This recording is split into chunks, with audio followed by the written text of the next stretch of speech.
you guys have an issue with Draymond after games going on the podcast and the relationship with LeBron James and how that whole thing feels? No. Not if he plays like he played last night. Exactly. Yeah.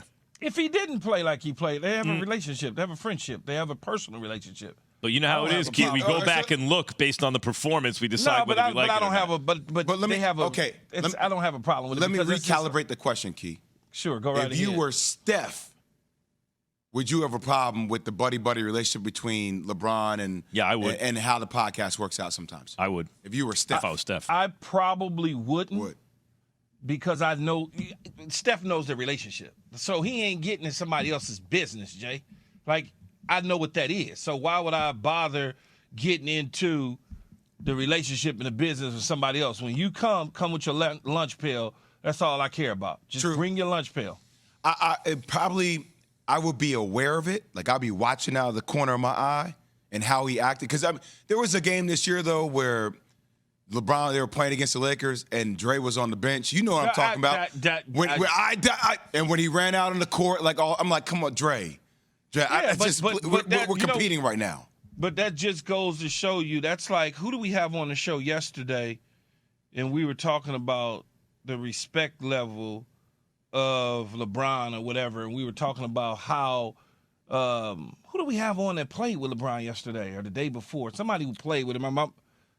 Yeah, Danny Green. Danny Green, yeah. And he was talking about how people, the respect that he's LeBron. So even though you're a superstar even though you're an all-star and a defensive player and all this, and you got 4 rings and you're a champion, you still kind of, that's like a little boy kid mentality, right? I mean, it's like, wow, that's LeBron James. I'm rolling with him. People get caught up in that. Jay, they get caught up in that. I understand. But look, if your stat line is 20, 10, and 4 and a win, straight. But if your stat line is 8 and 7 in a loss, or if your stat line is 2 and 2 and 4 in a loss, then those things become bigger stories. You know what I mean? Regardless of whether, it is what it is. I have a question for you along those lines. It seems to me like stuff has been off with the Warriors all year, right? Maybe like the easy read is Jordan Poole gets the bag, Draymond doesn't, their feelings, whatever. I'm sure other stuff going on. He punches Jordan Poole, they leaked the video, all these things all year. It feels to me like last night when you said recalibration, and it started even before you said like when Steph went down and sat down and talked to Jordan Poole and then went over and dapped up Draymond. Like the original nucleus was sort of interfered with of the championship dynasty, right? And now it got brought back to things are more normal now. It's like somehow Draymond was on the outside looking in and Jordan Poole was on the inside looking out and stuff wasn't quite right. And now it reversed and it feels more like it's supposed to, I guess, in some way. Max, let me end it real quick before you start talking about the game. They were at home. Simple. The crowd was behind them. They were at home. No doubt, but Dre wound up getting ready to get eliminated. No, 100%. They were going to get eliminated. 100%. Because Jordan Poole actually hit a big shot, but Draymond with 20, it felt different. You think Draymond's all the way back in the core, considering he still doesn't have a contract? I mean, I hear what it looks like, but is that the reality of what we're going to see next year? No. More like. I hear what you're talking about. Like a Chicago Bulls last dance, how they were so mad that they didn't get a chance to defend their title, and they wanted that shot. Almost like Draymond, like the Warriors were being a little too slick with it, trying to look to the future before realizing what was still there. And now, anyway, last night it felt that way to me. I mean, that's why everybody's on notice, though. That's why Bob Myers doesn't have an extension, right? Even though he's won 4 world championships. This is why Draymond doesn't have an extension. So there's still a lot of questions to be had. Look, last night to me felt like a sense of urgency. We talked about them getting out in transition. Like that was one of the biggest points of last night's game. 28 points in transition, 28-15. So you saw off made and missed shots, Draymond pushing that thing down the court. You saw a physicality on defense, whether that's Wiggins pressuring LeBron James, getting into his legs, fatigue setting in, right? LeBron playing 30-plus minutes again. You saw Draymond pushing AD off the block. I do have a question, though, Key. It was more so about your Lake show. First half, it was a tight game. We talk about adjustments. I don't know why Darvin Ham doesn't do more to put AD in positions to score on the block in the second half late. And I get there's a tendency for AD when he's met with physicality to float around the perimeter. I just think Game 6 needs to be bully ball all day long in the trenches, like in the blocks, like LeBron James, AD, punishing them with points in the paint like they typically have done in their major wins. And defensively, last night they didn't play with a sense of urgency. There was one possession where LeBron had one closeout. I think it was on Wiggins, and he was like, nah. And it was like they got a rebound, and it was Poole. He was like, nah. You could just tell like there wasn't that same. And Wiggins played well. But this is what the Lakers have done before, Key. Like we've seen this before. We saw that in Game 5 against Memphis, and they come back in Game 6 at home, close it out. Do you think Like, that You think about it's on the road. The role players didn't play great. There was a lot of turnovers in the game. I mean, you know, it just guys off the bench didn't play well at all. They really didn't. Schroeder had some points, but for the most part, they were turnover machines. do you think that Steve Kerr, and this is common with, great head coaches, especially if you know you're heading home and your back is against the wall, you're going to start making comments about the refs if you feel like you can get some advantage that way. He mentioned the refs after Game 4, and the Lakers finished with only 15 free throw attempts in Game 5. That's their second fewest in any game all season. What do you think, Jay? Do you think there was any correlation there between Steve Kerr calling out the refs? No, I think there was a lack of aggression by the Lakers. That's what I was saying before. There's a tendency for them at times to shoot a lot of jumpers instead of like. And look, it's also fatiguing. It's exhausting to try to punish somebody in the paint off drives all the time.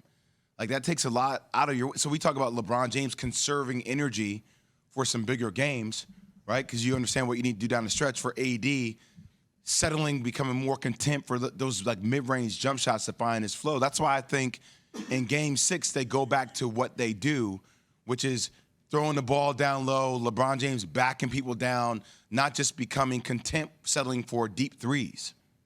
Like it's different. He started off hitting those deep threes early, so I think he got just settled. Yeah, right into it.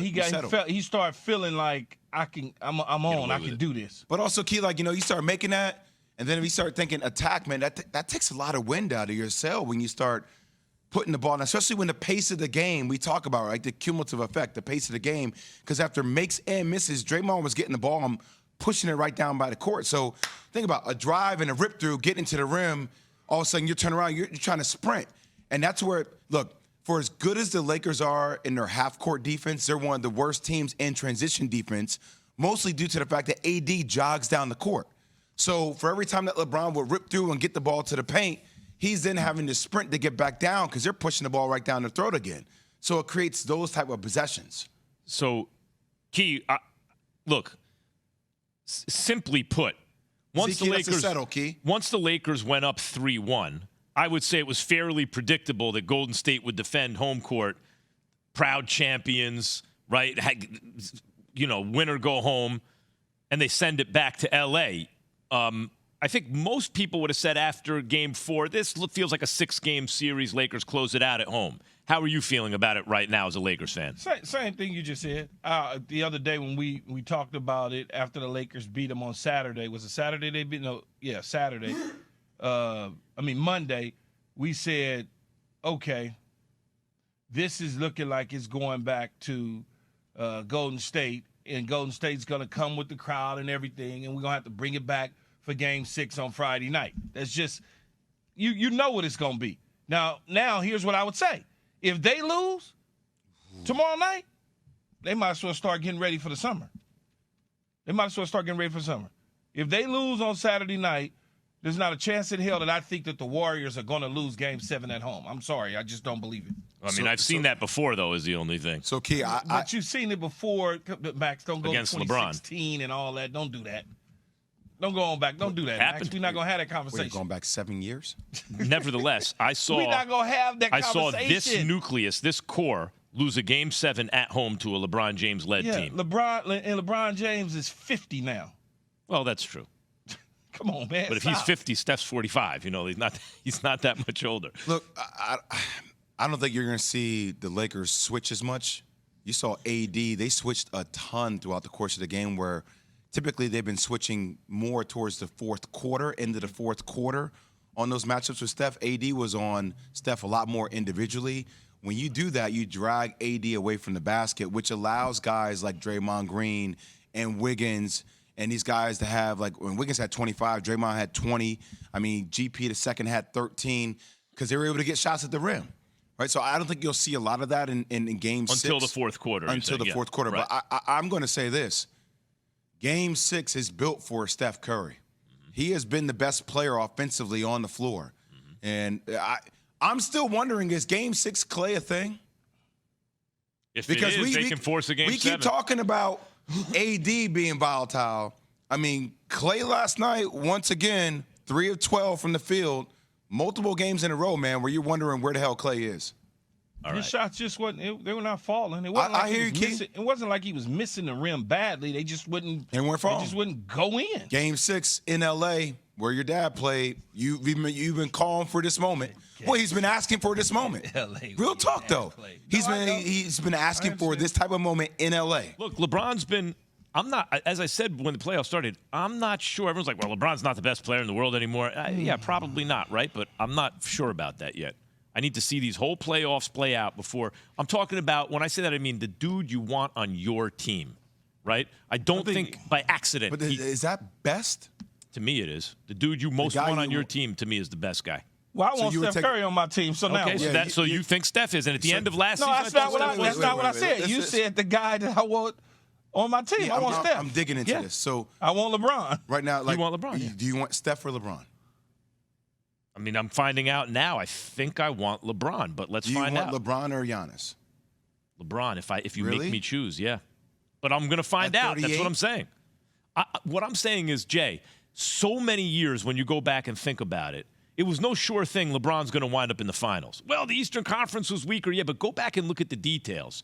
It wasn't like, yeah, slam dunk, so to speak. He's in the finals. But somehow he always winds up in the finals. So I get it. Lonnie Walker, the fourth, he scores 15 points in the fourth quarter. That's never going to happen again. But if it's not, who was it yesterday on this show who said, I want to give them credit, who said, if it's not Lonnie Walker, it's Hachimura. If it's not Hachimura, it's Austin Reeves. Key, was it you? It's like somehow on a LeBron team, there's some role player who can kill you always. He's got to be doing something that where he constantly winds up in the finals. His team's not better than all the other teams. Nobody's saying he's not doing anything. I mean, he's good, though, LeBron. Man. He's really good. But are you saying he's the best now? I think these playoffs, it's not that it's definitive. Whoever wins the championship's the best player in the world. But these playoffs are giving us new information in a league where it's unclear who the best player in the world is. And my point is, I don't think it's unclear. You think it's clear that it's who? Who's clearly the best player in the world? the best player in the world. Clearly. I think it's between him and Giannis, yes. Okay. I think that's legitimate point of view. It's not clear to me.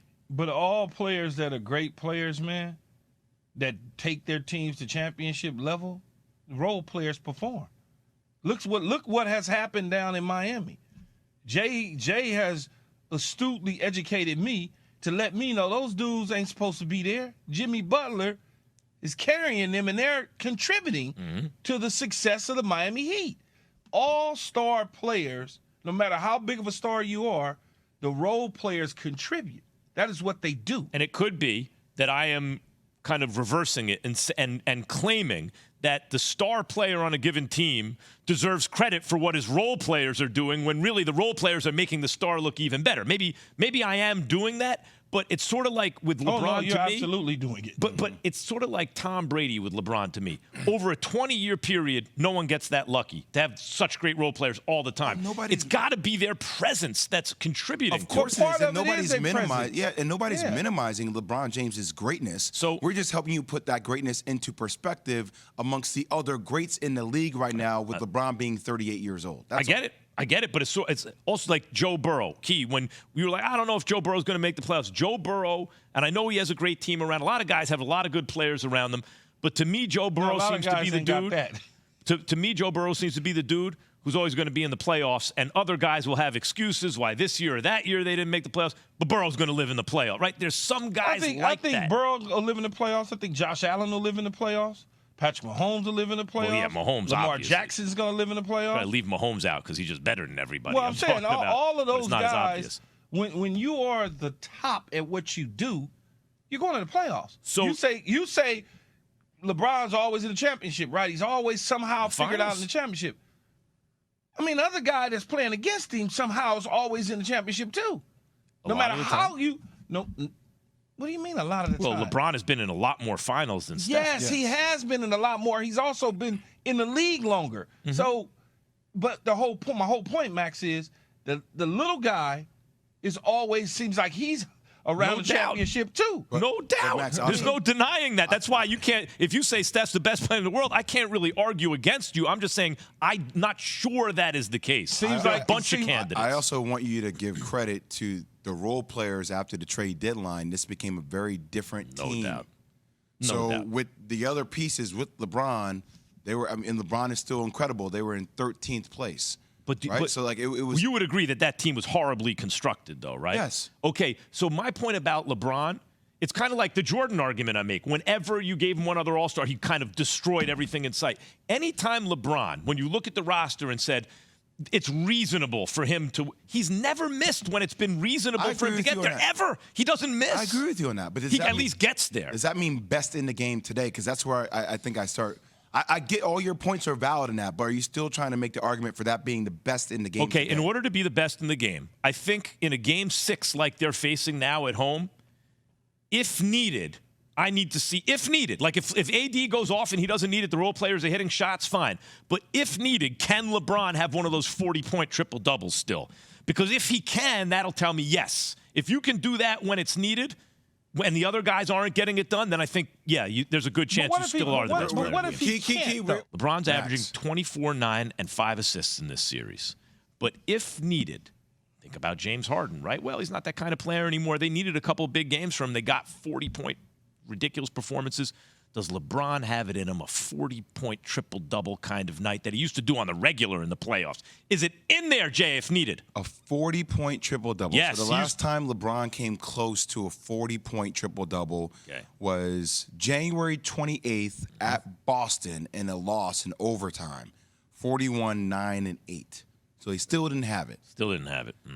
It's highly doubtful that LeBron gives you a 40-point triple-double. Can I get a Jalen Brunson performance from last night? A 38.9 assist, 8 rebounds. See, this is where I'm going to swing it back to Key and what Key originally said like a week ago, and you're still on the LeBron James. I think it's way more reasonable in Game 6 to get like a 35 and 18 game from AD. AD. Agreed. From AD. I think you can still get a high 20, almost triple-double from LeBron James. I think the days of LeBron James having 40-plus in a triple-double are over. I'm not sure we're going to see that game at this level right now.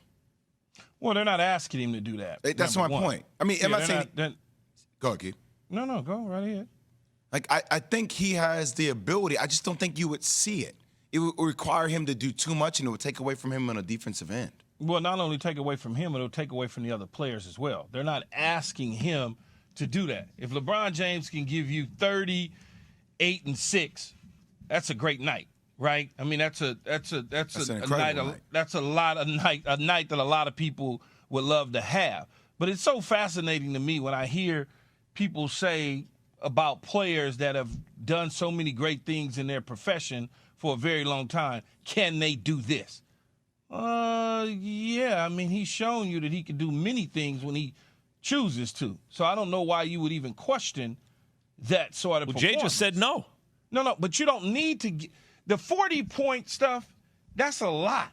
When you asking AD to give you 35 and then LeBron to give you 40. I mean, do the math. Where's the rest of the points coming from? Somebody else, you only gonna have 3 people scoring? No, that's why, Key. I understand what you guys are saying. It's much like 35 and 18 from AD. In fact, that's what I think is going to happen. I think the Lakers are going to win behind AD, and they'll go through them.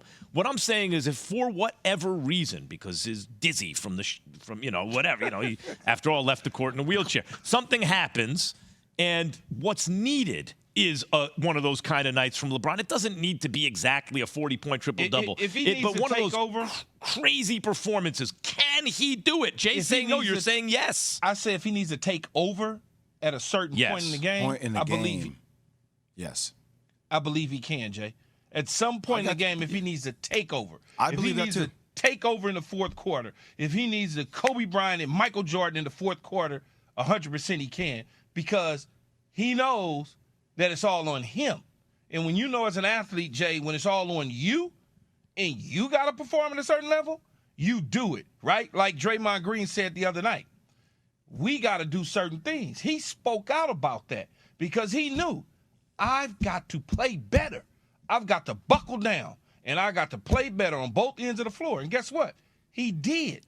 And I know you find it hard to believe that athletes can do that sort of turn on and turn off switch, Max. No, I don't. For whatever reason, we find it when we have to. No, Even I though it don't. I sounds weird. completely believe in that. What I'm asking is, like LeBron, I forgot what game it was, got off to a hot start in the first half. But, like, let's say that happens, and then what's needed in the second half is for him to continue to do that, right? To take over, because here he is in the fourth quarter, and he needs to play 40-plus minutes, and this is what's needed. Can he do it? But see, you're talking about from beginning to end. Like, LeBron back in the day had an impact on almost every possession in the game. Both sides of the floor. Like, so for me, when you say that, like, it brings me back to that mentality or that performance level, that peak performance level from LeBron. I don't think he can do that anymore. I don't think at this stage of his career he can have an impact on every possession of the game the way he did, 7 years ago. Right. But also the roster construction currently doesn't. They don't need him to do that. Doesn't necessitate it. Yeah, it doesn't require He it. doesn't need to do that. Right? even if it's not that- Well, hold on. What Key is saying, in the biggest moments, can he arrive? 1,000,000%. I just don't think you're going to see those 45-point triple-doubles anymore, because that was the impact of every possession in the game. Yeah, can he go for 13 in the fourth quarter if they, with 9 minutes to go in the game? Yes. Absolutely. And if he already has 27 points, there's your 40 points. That's what I'm saying. Like, is he capable of doing that even if he's already carried a bit of a load to get them there, right? Even if it's not what it was in 2000, even like when the Cavs were getting beaten by the KD Warriors, when you look at what LeBron was doing throughout that whole playoffs, it was like Jordan-esque. It was every game. It was 40-something points with double-digit assists and crazy rebounds. It was stupid. I'm not saying he has to do that on every possession, affect every possession, Jay. But could he have one of those big, like what James Harden did for the Sixers, 45 points in overtime? Well, if he's going to do it, that outside jumper needs to be working, because if that outside jumper is working, it opens up the holes for him to start hitting those gaps and get to the free throw line, right? Like, it has to be game 6 for him. If it's going to be to that magnitude, it has to be clicking on all cylinders. And for me, if he starts off trying to punish them, which is what they didn't do in game 5, in the paint and get that lather, that's something that gets him going. See, last night, Key, he started outside, inside. And I'm saying for LeBron James in game 6, you have to go inside, outside. And I'm not saying he ought to do this. I get it that things are going wrong for the Lakers if this is what happens. I get it. I'm just because things don't always work out the way you plan. If needed, is it in there somewhere? That's what I'm asking. Thanks for watching ESPN on YouTube. For live streaming sports and premium content, subscribe to ESPN Plus right now.